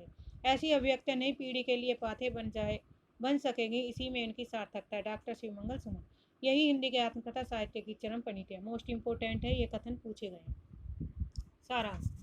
आत्मकथा। बच्चन ने आत्मकथा के तीसरे भाग का नाम जीवन की आपाधापी में निर्धारित किया था, जो कि बसेरे से दूर नाम में प्रकाशित। क्या भूलू क्या याद करूं में हरिवंश राय बच्चन अपने परदादा के समय से बात आरंभ करते और पीढ़ी दर पीढ़ी का जीवन चित्र प्रस्तुत करते हुए अपनी कथा तक कहते हैं, जिसमें जीवन के पूर्वाध का चित्रण प्राप्त है। बच्चन पूरी ईमानदारी से अपनी बात करते हैं और वे करकल और उसकी पत्नी चंपा से अपने अनुराग का चित्रण करते हैं, तो अपनी प्रथम पत्नी श्यामा से वे प्रेम का अनुकरण भी दिखाते हैं। बच्चन की आत्मकथा के उस समय की क्रांतिकारी गतिविधियों की सरगर्मी का आभास होता रहता है।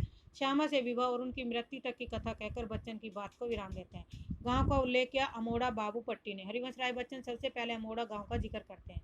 बच्चन कैथी लिपि को कायस्तों की लिपि कहते हैं। इम्पोर्टेंट है। अकबर प्रदत्त हुक्के का दृष्टांत उदाहरण देते हैं।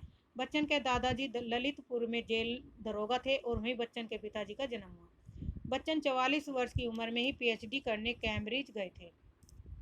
बच्चन ने पायनियर अखबार में बतौर गश्ती एजेंट में भी काम किया। बच्चन छठी संतान थे। बच्चन को लक्ष्मीनिया और चमारिन के हाथों उनकी मां ने 5 पैसे में बेचा था।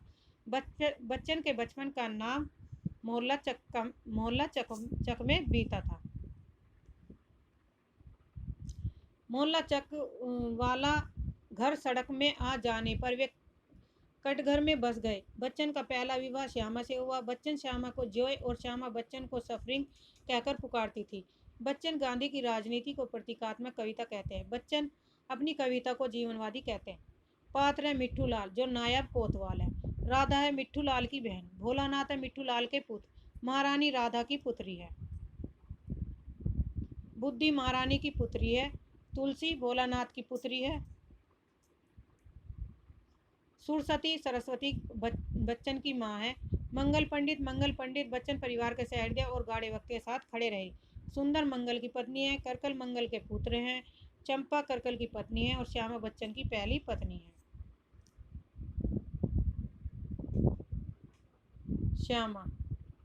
श्यामा समृद्ध परिवार की पुत्री थी, जिसका विवाह बच्चन के साथ जानकार ने कराया था। श्यामा के स्वभाव से बच्चन के निराश जीवन को पुनः प्रेम में भर दिया। श्यामा को क्षय रोग हो गया और वह कई वर्ष तक यातना भोगती रही, और बच्चन को भी क्षय रोग हो गया था, तो वह भी उनकी बड़ी सेवा करती थी। उस दिन बच्चन स्वभाव स्वस्थ होते हैं तो उस दिन वह खाट पकड़ लेती और पुनः स्वस्थ नहीं होती। शालिग्राम बच्चन के छोटे भाई हैं, शैल कुमारी बच्चन की बहन है, विश्वनाथ प्रसाद बच्चन के अंग्रेजी ट्यूटर हैं। अन्य पात्र में हैं महंगनिया, लक्ष्मीनिया और मनसा गणेश प्रसाद, रामचरण सुख, श्री कृष्ण प्रकाशो, महेश मुक्त और राजनाथ पांडे प्रमुख उदाहरण है। आत्महीनता की भावना से अपने को मुक्त समझ लेने का भी कुछ अर्थ ही होता है। जहाँ जनता जातियों में बटी हो, वहाँ पारस्परिक ईर्षा द्वेष, अपने गुण और दूसरों के दोष देखने की प्रवृत्ति बड़ी स्वाभाविक है। जातिगत आलोचना प्रतिआलोचनाएं, जहाँ पारस्परिक संघर्षित है, वहाँ पारस्परिक सहयोग सूचित करती है। कहते हैं अकबर बादशाह ने किसी अमीर को एक हुक्का भेंट किया। अमीर के परिवार में बड़ी हिफाजत की जाती थी उसकी।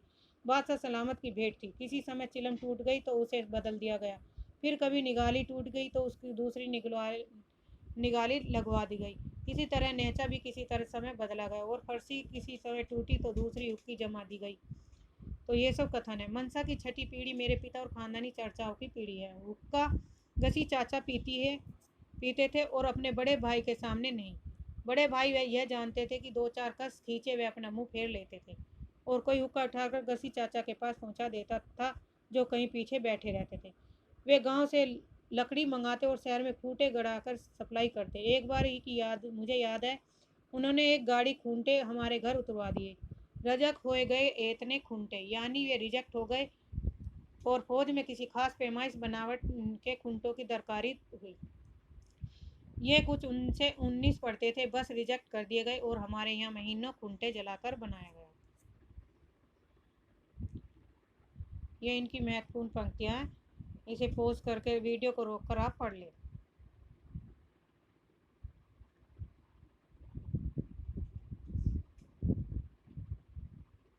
आठवां है आपू हुदरी रमनिका गुप्ता। यह रमनिका गुप्ता की आत्मकथा है और रमनिका गुप्ता कवित्री, कहानीकार, उपन्यासकार, संपादक, मजदूर यूनियन की नेता, नारीवादी कार्यकर्ता थी। आपू हुदरी का अर्थ होता है वह स्त्री जो अपनी शर्तों पर अपनी मर्जी से अपना जीवन जीती है। सारांश, आपू हुदरी एक जिद्दी लड़की की आत्मकथा है। रमनिका गुप्ता द्वारा सन 1915 ईस्वी में लिखी आत्मकथा है। सामंती परिवार में जन्मी रमनिका अपने जीवन के हर पन्ने में इसमें प्रस्तुत करने का प्रयास करती है। बचपन से लेकर धनबाद तक की यात्रा में उनके साहित्य, समाज सेवा और राजनीतिक संघर्षों की इस आत्मकथा में सच्चाई के साथ प्रस्तुत किया गया। आपू हुदरी एक पंजाबी नाम है जिसका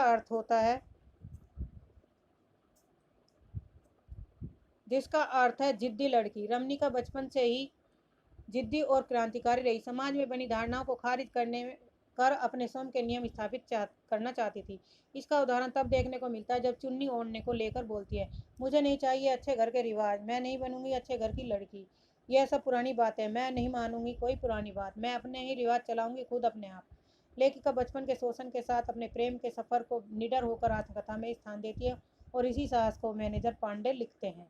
ये मेरे पास आपू हुदरी एक दिलचस्प और दिलकश आत्मकथा है। आत्मकथा में पंजाबी भाषा का भरपूर प्रयोग किया गया। वह एक स्त्री की आत्मकथा जिसमें इतिहास दर्ज है। इस विभाजन के समय के दंगे दर्ज हैं। इसमें बिहार के राजनेताओं के चेहरों की असलियत दिखती है। इसमें पारदर्शी भाषा का भी प्रयोग हुआ है। यह आत्मकथा इसलिए भी विशिष्ट है कि रमनिका जी ने जैसा जीवन जिया, महसूस किया, वैसा ही उन्होंने लिखा।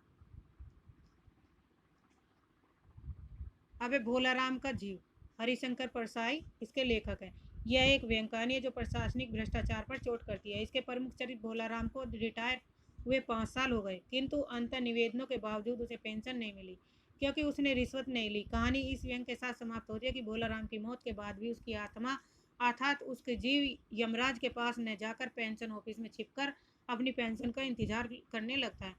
मुख्य पात्र में धर्मराजा चित्रगुप्त है, यमदूत है, भोलाराम का जीव, नारद मुनि है, भोलाराम की पत्नी है, भोलाराम की बेटी और चपरासी साहब प्रमुख उदाहरण है। धर्मराज लाखों वर्षों से असंख्य आदमियों को कर्म और सिफारिशों के आधार पर स्वर्ग और नरक में निवास स्थान अलॉट करते आ रहे हैं, पर ऐसा कभी नहीं हुआ था। महाराज, रिकॉर्ड सब ठीक है। भोलाराम के जीव ने 5 दिन पहले देह त्यागी और यमदूत के साथ इस लोक के लिए रवाना भी हुआ, पर यहाँ अभी तक नहीं पहुंचा। धर्मराज क्रोध से बोले, मूर्ख, जीवों को लाते लाते बूढ़ा हो गया, फिर भी एक मामूली बूढ़े आदमी के जीव ने तुझे चकमा दे दिया। दूत ने सिर झुकाकर कहा, महाराज मेरी सावधानी बिल्कुल कसर नहीं थी। मेरे इन अभ्यस्त हाथों से अच्छे अच्छे वकील भी नहीं छूट सके। इस बार तो कोई इंद्रजाल ही हो गया। चित्रगुप्त ने कहा, महाराज आजकल पृथ्वी पर इस प्रकार का व्यापार बहुत चल रहा। लोग दोस्तों को फल भेजते हैं और वे रास्ते में ही रेलवे वाले उड़ा लेते हैं। होजरी के पार्सलों के भोजे रेलवे अफसर पहनते हैं और मालगाड़ी के डिब्बे रास्ते में कट जाते हैं। एक बात और हो रही है, राजनीतिक दलों के नेता विरोधी नेताओं को उड़ाकर कहीं बंद कर देते हैं और कहीं भोलाराम के जीव को भी तो किसी ने विरोधी ने मरने के बाद भी खराबी करने के लिए नहीं उड़ा दिया। धर्मराज ने कहा, यह वह समस्या तो कभी हल हो गई मुनिवर। नर्क में पिछले सालों में बड़े गुनी कारीगर आए, कई इमारतों के ठेकेदार जिन्होंने पूरे पैसे लेकर रद्दी इमारत बनवाई, इंजीनियर भी आ गए जिन्होंने ठेकेदार से मिलकर भारत की पंचवर्षीय योजनाओं का पैसा खाया। ये सब क्या है, आप वीडियो को रोक कर इसे पढ़ लेना, इसमें दिए गए सारे। नारद ने पूछा, उस पर इनकम टैक्स तो बकाया नहीं था, हो सकता है इन लोगों ने रोक लिया हो। चित्रगुप्त ने कहा, इनकम तो होती थी, टैक्स भूखमरा था, क्या बताऊं, गरीबी की बीमारी, 5 साल हो गए, पेंशन। ये सब क्या है, इम्पोर्टेंट है। अब है जामुन का पेड़। कृष्ण चंद्र। कृष्ण चंद्र हिंदी और उर्दू भाषा के रचनाकार हैं। कृष्ण चंद्र का आरंभिक लेखन उर्दू में, आज़ादी के बाद हिंदी में लिखना शुरू करते हैं। जामुन का पेड़ एक हास्य व्यंग की शैली में लिखी गई कहानी है। इस कहानी में सरकारी जीवन शैली और लाल पीताशाही की मिश्रित भ्रष्टाचारी व्यवस्था पर करारा व्यंग किया गया, जहाँ इंसानियत की जगह व्यवस्था पूर्ण हो जाती है। प्रमुख उदाहरण, हम लोग वाणिज्य विभाग के कर्मचारी हैं और यह पेड़ का मामला है। पेड़ कृषि विभाग के तहत आता है, इसलिए मैं इस फाइल को अर्जेंट मार्क करके कृषि विभाग को भेज रहा हूँ, वहाँ से आते आते इसको हटवा दिया जाएगा। हम इस मामले को हार्टिकल्चर विभाग के सुपुर्द कर रहे हैं क्योंकि यह एक फलदार पेड़ का मामला है और कृषि विभाग सिर्फ अनाज और खेती बाड़ी। यह एक जामुन का पेड़ है जो लेखक के ऊपर गिर जाता है और एक विभाग दूसरे विभाग पर के एक विभाग दूसरे विभाग तक अपनी कर्मचारियों को तक फल पहुंचाते रहते हैं कि ये हमारे विभाग का नहीं है, ये वन विभाग का है, ये इसका है, ये उसका है। इस तरह से वह पेड़ नहीं हटा पाते और अंत में लेखक क्या होता है, मर जाता है। संस्कृति के 4 अध्याय। रामधारी सिंह दिनकर। प्रकाशन वर्ष 1956 ईस्वी में इसे साहित्य अकादमी पुरस्कार प्राप्त वर्ष होता है 1959 में। उक्त पुस्तक में दिनकर ने भारतीय संस्कृति के उन पड़ाव का जिक्र किया जिन्होंने भारतीय संस्कृति में निर्धारण में महत्वपूर्ण भूमिका निभाई। इसमें 4 सोपान है, आर्य आगमन, जैन बौद्ध आंदोलन, इस्लाम आगमन और यूरोप का आगमन। दिनकर पुस्तक को साहित्य और दर्शन का महल कहते हैं, जहाँ इतिहास की हैसियत किराएदार की है। यह विचारोत्तेजक पुस्तक भारत के संपूर्ण इतिहास को 4 खंडों में बांटकर भारतीय संस्कृति को समझने का प्रयास है। ये 4 अध्यायों में विभक्त है। पहला भाग है भारतीय जनता की रचना और हिंदू संस्कृति का आविर्भाव, 3 प्रकरण है। प्राचीन हिंदुत्व से विद्रोह 7 प्रकरण में, हिंदू संस्कृति और इस्लाम 12 प्रकरण में, भारतीय संस्कृति और यूरोप 17 प्रकरण में विभाजित है। इम्पोर्टेंट है, इनसे क्वेश्चन बनेगा।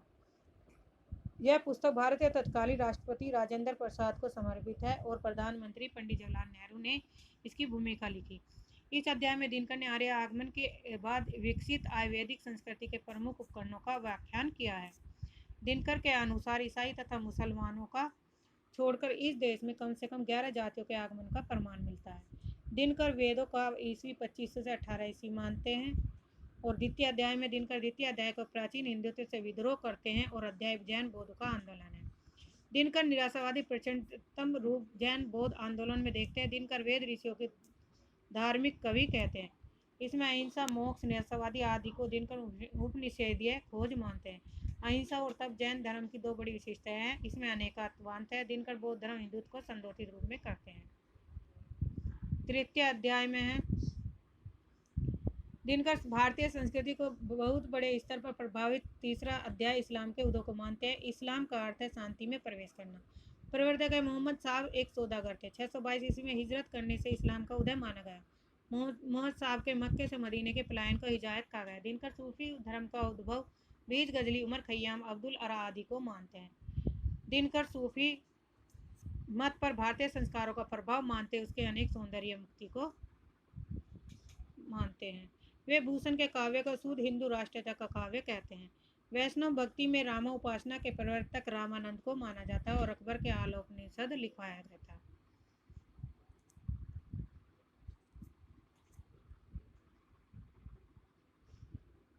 फारसी लिपि। दिनकर ने उर्दू के फारसी ईरानीकरण के 3 कारण माने, जिसमें है फारसी लिपि का प्रयोग, पतनशील पनवर्ती। दिनकर उर्दू गद्य का वास्तविक आरंभ फोर्ट विलियम कॉलेज को मानते हैं और दिनकर सूफियों को इस्लाम के सर्वोत्तम मानव कहा है। दिनकर वर्तमान युगी दफ्तरी हिंदी को कठिन हिंदी कहते हैं। चतुर्थ अध्याय में भारतीय संस्कृति का चौथा सोपान दिनकर के अनुसार भारत यूरोप का आगमन है, जिसमें पुर्तगाल, हॉलैंड, फ्रांस, अंग्रेज भारत आने वाली शक्तियों का क्रम है।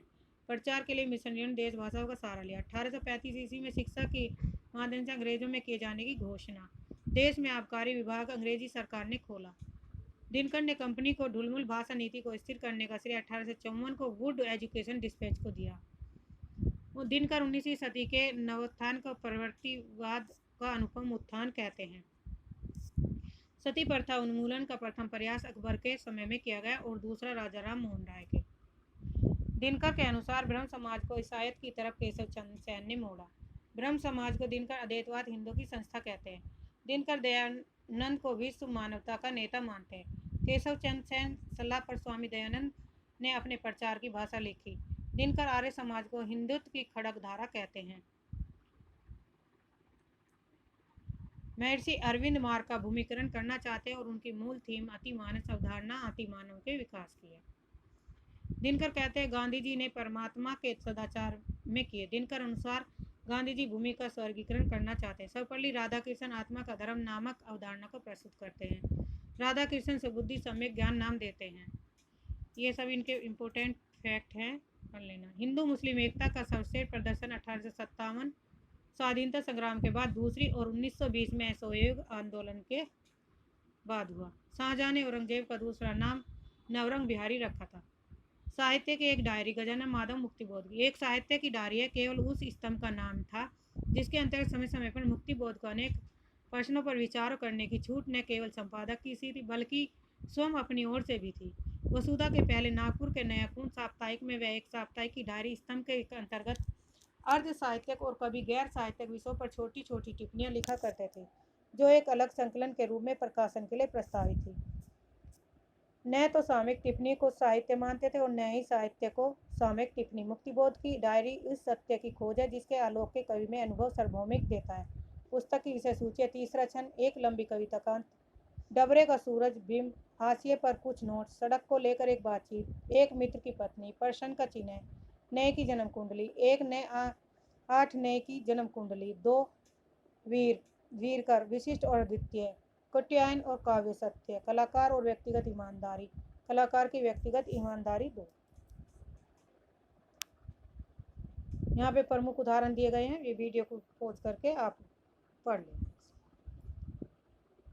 प्राकथन है,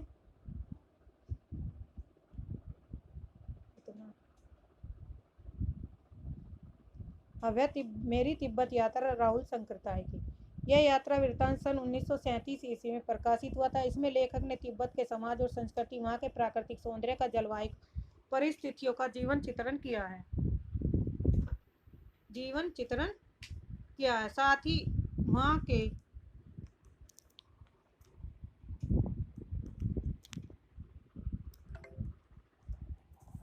ही वहाँ के प्राचीन एवं महत्वपूर्ण मंदिरों में जाकर प्रबुद्ध वर्ग के लोगों से मिलकर वहाँ मौजूद बड़ी मात्रा में सैकड़ों वर्षों पुरानी पांडुलिपियों का पता लगाया। संलग्न विस्तृत चित्रमाला तिब्बत को पाठकों के सामने साकार कर देती है। पुस्तक की विषय सूची इस प्रकार है। लासा से उत्तर की ओर, चाड की ओर, सैक्य की ओर और जेनम की ओर, नेपाल की ओर, लासा की ओर। क्रम में क्वेश्चन इनसे पूछा जा सकता है, इम्पोर्टेंट है।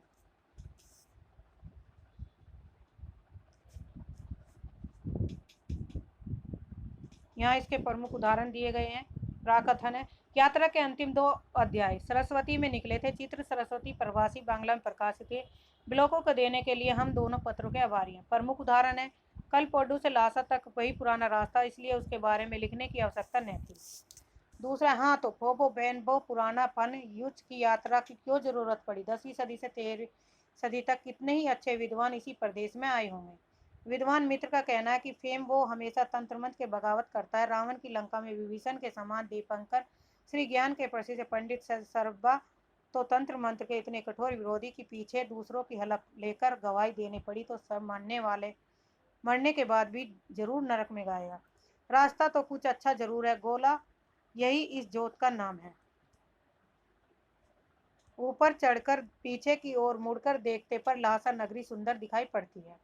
मध्याह्न के भोजन के उपरांत हमारा काफिला नालंदा के लिए रवाना हुआ और भारत के नालंदा के नाम पर, जहाँ लंका में एक नालंदा है, तिब्बत भी उससे वंचित नहीं है।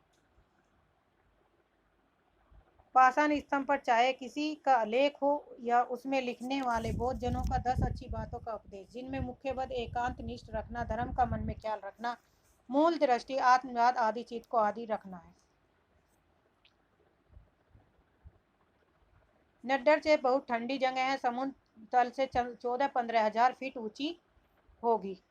रास्ता सरोवर के किनारे किनारे था, यह कोनों में मुड़कर ऊंची दीवारों घर जैसे मिला। उजाड़ पड़े घर झील किनारे कई मिलते हैं, बस्तियां भी कितनी ही उजाड़ हैं, आबाद है, खेत सब खाली पड़े हैं, जिनकी मेड़ अब भी दिखाई देती है।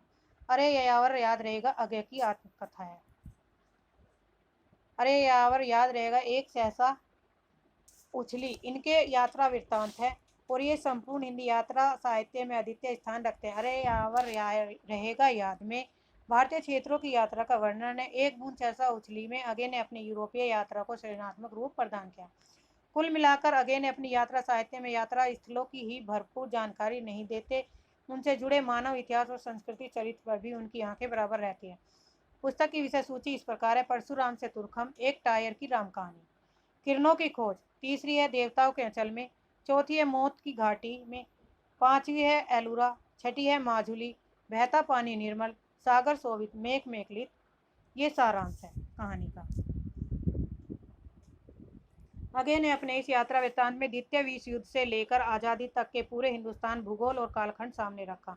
जहाँ जितने सपने थे उतनी पीड़ाओं का भी मंजर था। आगे अपनी यात्रा में लाहौर, कश्मीर, पंजाब, बंगाल, औरंगाबाद, असम आदि प्रदेशों की प्रकृति और भूमि से गुजरते अपनी कथात्मक शैली, भाषा की ताजगी से सिर्फ सौंदर्य को ही नहीं रचते थे, बल्कि सदियों से उनके गुलाम रहे और उनके इतिहास के पन्नों में भी पलटते रहे। पुस्तक में एलुरा, अलिफ्ता, कन्याकुमारी, हिमालय आदि यात्रा को, मिथकों, प्रतीकों और मूर्तियों की रचनाओं को अपने यथार्थ के केंद्र में देखा परखा गया। जहाँ लेखक अगे को पुराणों और इतिहास की वह सच्चाई नजर आती है जो युगों तक गाढ़े रंगों के पीछे रही। अगे का यह यात्रा वृत्तांत एक ऐसी घटना है जिसकी क्रिया प्रतिक्रिया अपना कुछ खो जाता है तो बहुत कुछ मिल भी जाता है। यहाँ पे प्रमुख उदाहरण है: भ्रमण या देशाटन केवल दृश्य परिवर्तन, मनोरंजन न होकर सांस्कृतिक दृष्टि के विकास में योगदान दे। ऐसा यात्रा संस्मरण टूरिस्ट गाइड का स्थान लेने के लिए नहीं लिखे और पढ़े जाते। ऐसी पुस्तकों में पर्याप्त ब्यौरा एक व्यक्ति का दूसरे व्यक्तियों का ब्यौरा होता है। अनेक व्यक्ति एक ही यात्रा कर सकते हैं। यात्रा संस्मरण के सहारे की गई प्रत्येक परकीय यात्रा उतनी ही विशिष्ट होती है जितनी लेखक की यात्रा रही हो।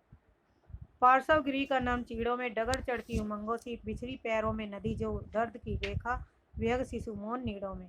मैंने आंख भर देखा, दिया मन को दिलासा, पुनः आऊंगा भले ही बरस दिन अनगिन युगों के बाद। क्षितिज ने पलक सी खोली, तमक कर दामनी बोली, अरे यावर रहेगा याद। ये पंक्तियां हैं: स्वयं सुंदर न होकर कर भी मैं संसार के अखिल सौंदर्य की नींव हूँ, क्योंकि मैं संस्कृति की नींव हूँ। संस्कृति और सभ्यता के विकास में अग्नि और अवतरण से दूसरी पीढ़ी मानव प्राणी चढ़ा, वह मैं हूँ, यूं कह लीजिए। चल चल देता है लाद लाद कर बार बार बंजारा, सब ठाट धरा रह जाता धन बस दूर क्षितिज का तारा।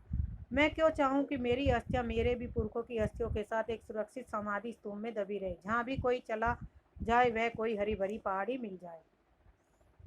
किंतु इस ट्रक के साथ रात की दौड़ कैसे? यावर को चिंता नहीं, वह गाड़ी स्वयं चलाता है। शुक्ल पक्ष की रातें हैं, उसके शरीर में शायद विटामिन कैरोटीन भी यथेष्ट है, क्योंकि बत्ती जलाए बिना गाड़ी दौड़ाने में उसकी आंखों की कोई कष्ट नहीं होता, बल्कि यह स्नग अंधेरा तो ये विचार का सहायक और चांदनी में पूरा परिवेश देखता है। बत्ती जलने से केवल सड़क की रोशनी उठती है, परिपार्श्व पर कालिक बुझ जाती है। आज के लिए इतना ही, धन्यवाद।